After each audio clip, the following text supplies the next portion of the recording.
Hey guys, welcome back to the channel. So this particular video is definitely going to be beneficial for class 10 students. इस video में हम discuss करने वाले हैं कि कैसे हम प्रिपेयर कर सकते हैं क्लास 10th के लिए इस तरीके से कि हम अपनी ड्रीम परसेंटेज को आसानी से अचीव कर पाए। तो आपको पता ही होगा 95%, 98% ये नंबर होते हैं, आपको पता है आप इनको इजीली अचीव कर सकते हो, बट चाहिए तो एक सही स्ट्रैटेजी, एक सही प्लान। तो हमें पता है कि हमारा स्ट्रैटेजी और प्लान में सबसे इंपॉर्टेंट जो कंट्रीब्यूशन होता है वो डेली टू डेली टारगेट्स को पूरा करने के बाद ही मिलता है। अगर आपके जो प्लान्स हैं अगर वो हर दिन के हिसाब से बटे हुए हैं तो आप बिल्कुल राइट ट्रैक पे हैं, और नहीं है तो अब आप कर लो। आप हर दिन के अपने टारगेट बनाइए और उसे अचीव करते चले जाइए। एक दिन आएगा जब आपका रिजल्ट आएगा और आपकी मनचाही आपको परसेंटेज मिल जाएगी।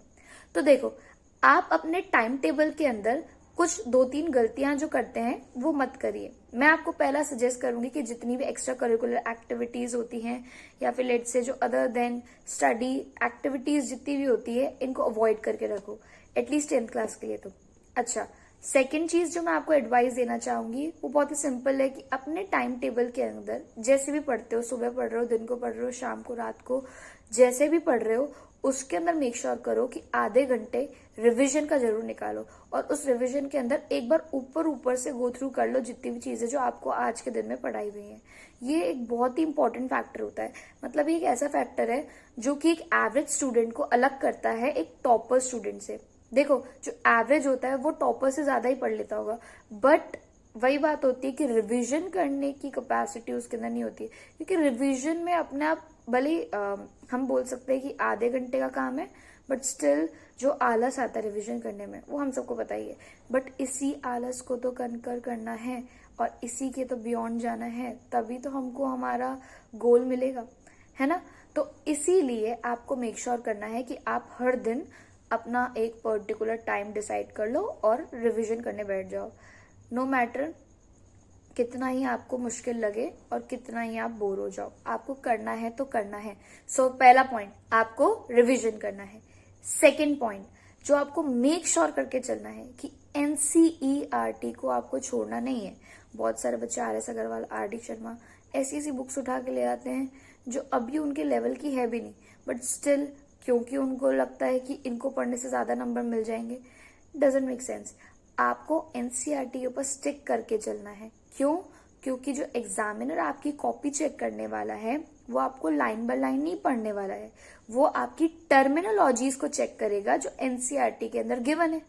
सीधी सी बात है। तो इसीलिए आप मेक श्योर करो कि आप एनसीईआरटी को लाइन बाय लाइन पढ़ो और उसको प्रॉपरली रिटेन करो। तो पहला पॉइंट हमने क्या सीखा कि अपने टाइम टेबल के अंदर हमें रिवीजन करना है। दूसरी चीज हमने क्या सीखी, सबसे ज्यादा इंपॉर्टेंट, कि हमें किसी भी तरीके से अपना फोकस एनसीईआरटी से नहीं हटाना है। अब आ जाती है तीसरी बात। तो कुछ सब्जेक्ट हमें पता है हमारे वीक होते हैं और कुछ सब्जेक्ट हमारे स्ट्रांग होते हैं। जो वीक सब्जेक्ट होते हैं उनको पढ़ने का मन भी नहीं करता है, बहुत बोरिंग से लगते हैं। बट यही तो बात होती है, जो आपके सब्जेक्ट वीक होते हैं आप उसे पकड़ के चलिए और उसे हर दिन टाइम दीजिए। और जो ऐसे सब्जेक्ट हैं जो कि आपके लिए आसान हो उनको 2 दिन में एक बार पढ़ो, या 1 दिन में एक बार पढ़ रहे हो तो थोड़ा थोड़ा पढ़ो, सो दैट आपके वीक सब्जेक्ट जो है वो बिल्कुल पीछे ना रह जाए।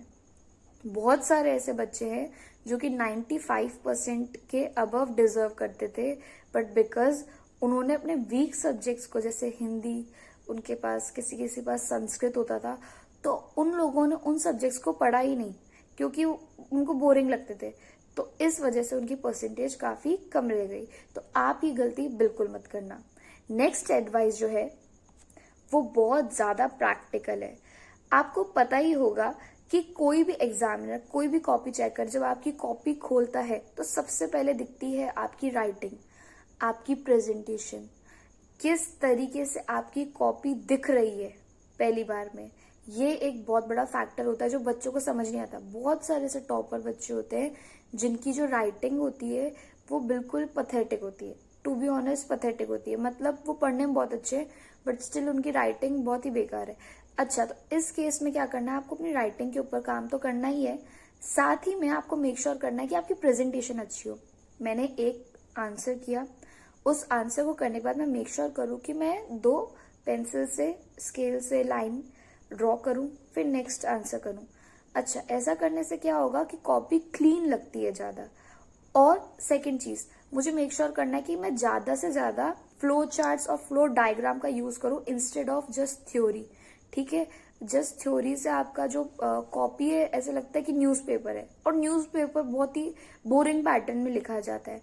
इसकी जगह अगर आप फ्लो चार्ट बनाओगे तो वो बहुत ज्यादा अट्रैक्टिव हो जाएगा। तो हमने कुछ पॉइंट जो सीखे, सबसे पहले हमने सीखा कि आपको अपने टाइम टेबल के अंदर रिवीजन करना ही करना है। कितने घंटे पढ़ना है, इट्स अप टू यू। दूसरा, हमने देखा कि किसी भी तरीके से एनसीईआरटी को नहीं छोड़ना। तीसरा, अपने वीकेस्ट सब्जेक्ट को आपको ज्यादा से ज्यादा टाइम देना है। चौथा और सबसे ज्यादा इम्पोर्टेंट, आपको अपनी प्रेजेंटेशन और अपनी राइटिंग स्किल्स के ऊपर भी फोकस करना है। Thanks for watching. Subscribe for more such videos.